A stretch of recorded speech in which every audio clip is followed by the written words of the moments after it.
So I made it here at Sugarloaf Mound. I don't know why they call it that. I think it gets confused a little bit with the Sugarloaf Mound that's in Cahokia, or St. Louis near Cahokia. I think I read that someone also referred to it as Cemetery Mound, which would make sense because evidently there were burials here. So what's interesting is this mound is built on a bluff. It's the only one so far that I've visited that is like that. I know there are others, or at least one more that I've read about, but very interesting to me because it's almost like just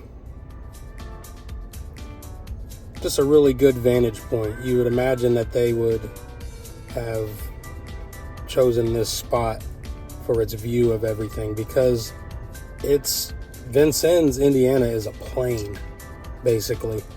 And this mound, while it isn't like over 100 feet tall, it is 100 feet above that plain, the bottom level of it. So, because it's on a bluff.